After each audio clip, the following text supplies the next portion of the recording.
WhatsApp guys, the Kerala story 2 पर क्या चल रहा बवाल। भाई साहब, जब से इसका ट्रेलर आया ना भाई, लोग बढ़ चुके हैं, बहुत सारी चीजें आ चुकी हैं। तो देखते हैं आज जो ना क्या कुछ कहना चाहते हैं और क्या कुछ बवाल चल रहा है। 1 2 3 गो।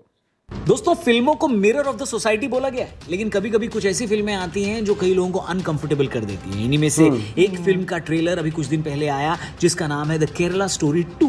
मैं कन्वर्ट नहीं होंगी। हाँ, और वैसे भी मैं इन सब चीजों में बिलीव नहीं करता। फिल्म ने एक बड़ा बवाल और सोशल डिस्कशन शुरू कर दिया है। सवाल नंबर 1, क्या इस तरह की फिल्में बननी चाहिए? सवाल नंबर 2, क्या इस तरह की बात को ऐसे बताने से समाज में विद्वेष या नफरत फैलेगी?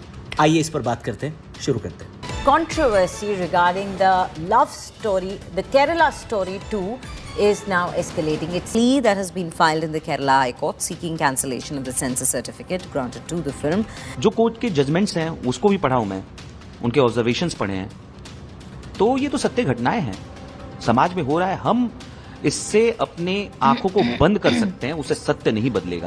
अब दोस्तों, इस फिल्म पर इतना बवाल होना ये बताता है कि फिल्म में कुछ ऐसी बातें हैं जिसने लोगों को टच किया है, जिसे ज्यादातर लोग डाइजेस्ट नहीं कर पा रहे हैं। क्या आपको मोहम्मद फैजान से निकाह कबूल है? कबूल है। सुभान अल्लाह। पहले हम ये देख लेते हैं कि उनका लॉजिक क्या है। सबसे पहले तो उस स्टेट की सरकार की ही बात कर लेते हैं जिस स्टेट की कहानी पर ये बेस्ड है, यानी केरल की सरकार। केरल के सीएम ने इसे जहरीली फिल्म बताया और कहा है कि इसका पर्पस केरल की सेक्युलर इमेज को खराब करना और समाज को बांटना है। उन्होंने जनता से इसे नकारने की अपील तक की है। जाहिर सी बात है, जब सरकार से ही इस तरह की बात आ रही है तो स्टेट में इसको कितनी जगह ये लगने देंगे, ये तो देखने लायक होगा। खैर, केरल के तिरुवनंतपुरम से सांसद और अंग्रेजी पर सबसे ज्यादा पकड़ रखने वाले कांग्रेस सांसद शशि थरूर ने फिल्म को नफरत फैलाने वाली हेट मॉन्गरिंग फिल्म करार दी। उनका कहना है कि पहली फिल्म की तरह इसमें भी फैक्ट्स को बढ़ा चढ़ाकर पेश किया गया, जिसका कोई ठोस बेस नहीं है। कांग्रेस के ही केरल से नेता और पार्टी के जनरल सेक्रेटरी केसी वेणुगोपाल ने कहा है कि ये फिल्म संघ परिवार के एजेंडे का हिस्सा है और केरल को बदनाम करने के लिए झूठी कहानियों का ये सहारा ले रही है। Congress MP has said that Kerala Story 2 invents false stories. He's तो लंबा gone on चलेगा to say that BJP is fueling a hate campaign in Kerala and the center's response.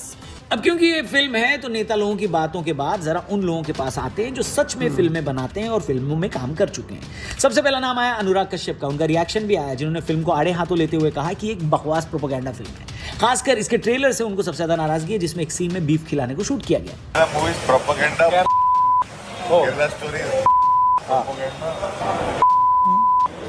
ऐसा कौन बीफ खिलाता है? ऐसा कोई खिचड़ी भी नहीं खिलाता जितना जैसा वो बीफ खिलाता है। इनके अलावा भी फिल्म फ्रेटर्निटी के कई ऐसे लोग हैं जो इस फिल्म के अगेंस्ट आए हैं, आवाज उठाई है, अपना रिएक्शन दिया है, पर ऐसा नहीं है कि सबने फिल्म के खिलाफ ही बोला। इसके सपोर्ट में ऑफकोर्स सबसे पहले मैदान में उतरे इसके प्रोड्यूसर विपुल अमृतलाल शाह जी, जिन्होंने फिल्म का बचाव करते हुए कहा कि कोई प्रोपेगेंडा नहीं बल्कि कन्वर्जन का खेल उजागर करती एक सच्ची घटना से इंस्पायर्ड ये कहानी है। ये उन लीगल केसेस पर बेस्ड है जिसमें से तो कई आज भी चल रहे हैं। उन्होंने कहा कि उन्हें इस बात से कोई फर्क नहीं पड़ता कि कोई इसे सच्चा कहे या झूठा, लेकिन उन लोगों की जिंदगी पर इसका बहुत असर पड़ता है जिन्होंने इसे भुगता है। अगर हम इसे झूठा कहते हैं तो हम उन विक्टिम्स की भारी इंसल्ट कर रहे हैं। इतनी सारी लड़कियों का जो दर्द है या उनको जिस तरीके से ट्रैप किया जाता है और जिस तरीके से उनकी ज़िंदगियों के साथ खिलवाड़ होता है, उस पे फिल्म बनाने को आप एक एजेंडा कहेंगी? मैं नहीं कहूँगा।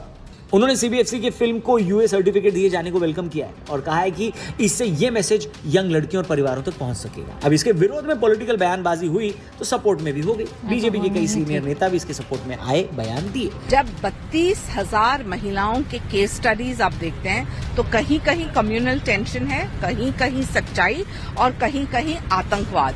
ये उजागर करना, यही ये फिल्म का लक्ष्य है। सब मिलाकर मामला फुल ऑन पॉलिटिकल हो रखा है। भूखी मर जाऊंगी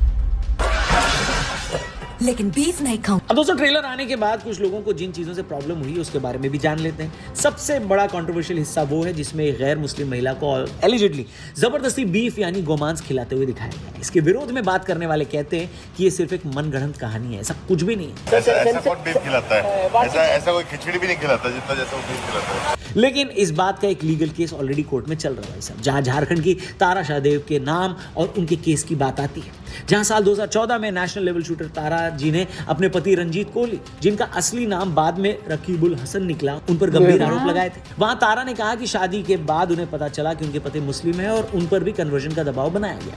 उन्होंने अपनी शिकायतों में फिजिकल असॉल्ट और रिलीजियस बिलीफ्स को ठेस पहुंचाने के लिए जबरन बैन किया जा चुका गोमांस खिलाने तक की बात कह दी। साल 2023 में सीबीआई की स्पेशल अदालत ने रकीबुल हसन को दोषी पाया, उम्र कैद की उन्हें सजा सुनाई। ये मामला कन्वर्जन और असॉल्ट के बेस पर सजा पाने वाले सबसे बड़े एग्जाम्पल्स में से एक है। ये सब आए कि हाँ, ये जो केरला स्टोरी है वो सच में रियलिटी है, कोई स्टोरी नहीं है। अगर मैं प्रेग्नेंट भी रहती तो मेरे कम से कम 12-14 बार मेरा अबॉर्शन करवाया इस इंसान ने। दूसरी तरफ से फिल्म में मुसलमानों को गलत तरीके से दिखाने के लिए भी एलिगेशन लगाए जा रहे हैं। लोग कह रहे हैं कि ये क्या दिखाया जा रहा है भाई साहब। नेताओं और कुछ लोगों का कहना है कि एक ही कम्युनिटी को टारगेट करने के लिए इस तरह की फिल्में बनाई जाती हैं। केरला के नेताओं के बयान भी बड़े सारे वायरल हुए। अब दोस्तों, अगर किसी मुद्दे को उठाया जा रहा है तो जाहिर सी बात है उसके बारे में कोई ग्राउंड रियलिटी होना चाहिए। सबसे पहले तो पॉलिटिकल ग्राउंड की बात करते हैं। एक टर्म जिसका सबसे ज्यादा नाम लिया जाता है वो है लव जिहाद। इस टर्म को सरप्राइजिंगली किसी भाजपा नेता ने नहीं बल्कि कोर्ट की सुनवाई में ये सामने आया था। अगर हम ऑफिशियल बयानों और कोर्ट के पुराने रिकॉर्ड्स को देखें तो ये मुद्दा केवल फिक्शनल नहीं लगता। 2009 में केरल हाई कोर्ट के जस्टिस साहब ने एक मामले की सुनवाई के दौरान कहा था कि केरल में धोखे से कन्वर्जन की घटनाएं हो रही हैं। उन्होंने इशारा किया कि कुछ ऑर्गेनाइजेशन इसके लिए फंड्स मुहैया करा रहे हैं। उन्होंने ही सबसे पहले इस टर्म का इस्तेमाल किया, यानी लव जिहाद टर्म का, और इसके बाद भाजपा ने और वीएचपी ने बड़े लेवल पर इसे लाया। वहीं साल 2010 में एक्स चीफ मिनिस्टर और लेफ्टिस्ट नेता अच्युतानंदन ने पब्लिकली कहा था कि कुछ एक्सट्रीमिस्ट ऑर्गेनाइजेशंस केरल को मुस्लिम मेजॉरिटी स्टेट बनाने के लिए शादियों और पैसों का इस्तेमाल कर रहे हैं। साल 2012 में तब के चीफ मिनिस्टर ओमन चांडी ने पार्लियामेंट में जानकारी दी थी कि 2006 से 2012 के बीच लगभग 2667 लड़कियों ने इस्लाम एक्सेप्ट किया। यानी तब यह मुद्दा केवल हिंदू बनाम मुस्लिम नहीं, केरल कैथोलिक बिशप काउंसिल यानी केसीबीसी ने भी 2009 में दावा किया था कि हजारों ईसाई लड़कियों को भी निशाना बनाया जा रहा है। अगर आप ध्यान से फिल्म का ट्रेलर देखेंगे तो आपको इन सारी चीजों को कैरेक्टर्स के हिसाब से दिखाया भी गया है। दोस्तों, खैर ये बातें पुरानी हो रखी हैं, लेकिन इसका ट्रेलर आने के बाद से लोगों का क्या रिएक्शन है जो इस मामले में विक्टिम्स हैं वो भी सामने आकर बातें कर रहे हैं। वो इस बात की ओर इशारा करते हैं कि इसका एक रियलिटी चेक तो हो रहा है। आप पहले इस वीडियो को देखिए। अलग अलग राज्य, मध्य प्रदेश साथ ही गुजरात, यहां से आई इन घटनाओं ने एडमिनिस्ट्रेशन और सिस्टम को अलर्ट मोड पर ला दिया है। हालांकि एक सच्चाई ये भी है कि जब सरकार ने होम मिनिस्ट्री की तरफ से 2020 में ये जवाब दिया तो कहा कि लव जिहाद नाम के किसी भी टर्म को सरकार से कोई डेफिनेशन नहीं मिली है। ऐसे में कई लोग ये भी कहते हैं कि जब सरकार ही इस बात को डिफाइन नहीं कर पा रही है तो इसको ग्राउंड रियलिटी से जोड़कर कैसे देखें। खैर, इस मामले में बहुत सारी बातें हो रही हैं, लेकिन लव जिहाद टर्म को लेकर डिबेट जरूर हो सकती है और होती रहेगी। ये फिल्म का रिलीज जैसे जैसे नजदीक आएगी और भी कंट्रोवर्सीज होंगी और भी रिएक्शंस आएंगे। आपका रिएक्शन क्या है ट्रेलर को देखकर, इस फिल्म को लेकर कमेंट करके जरूर बताइएगा। आपके हिसाब से आपकी ओपिनियन क्या है? क्या ये फिल्म सच्चाई दिखाती है या आप सोचते हैं, मानते हैं कि ये एक प्रोपेगेंडा फिल्म है? जो भी हो आपकी राय कमेंट करके जरूर बताएं। चैनल को भी जरूर सब्सक्राइब करना। जल्दी मिलते हैं। देखो, जब कई बार मूवी आती है तो उस पे लिखा होता है इंस्पायर्ड बाय ट्रू इवेंट्स। तभी लग रहा था कि कंट्रोवर्सी, जब इंस्पायर्ड बाय ट्रू इवेंट्स आती है तो कहीं ना कहीं बातें होती हैं, कुछ होते हैं। जैसे आपके सामने आ गया, इससे ज्यादा क्या सबूत होगा कि जो वो थी शूटर थी, वो क्या थी, उनकी शादी हुई थी और कितना हुआ है कि नाम ही बदल दिया था और पूरा बाद में जाके तो चीजें हुई हैं। अब आप बैठ के डिनाई कर लो कि नहीं भैया हमारे यहाँ तो आज तक गोली नहीं चली है, हमारे यहाँ तो आज तक ये नहीं हुआ। वो आपने एग्जाम्पल नहीं देखा कि जिनके साथ हुआ है उनको पता है, कोर्ट में गए हैं, वो केस चल रहे, तो जो घटनाएं वो उनके ऊपर आधारित पर ही तो लेके आए वो चीज़। इतना तो समझना चाहिए हर एक को कि भाई अगर कुछ हुआ है तो उस हिसाब से मूवी आ रही है। जस्ट बिकॉज कि हमने नहीं देखा हमारे सामने, हम आंख बंद कर या फिर हम आंख बंद कर भैया कुछ नहीं हुआ, वो चीज़ अलग होती है,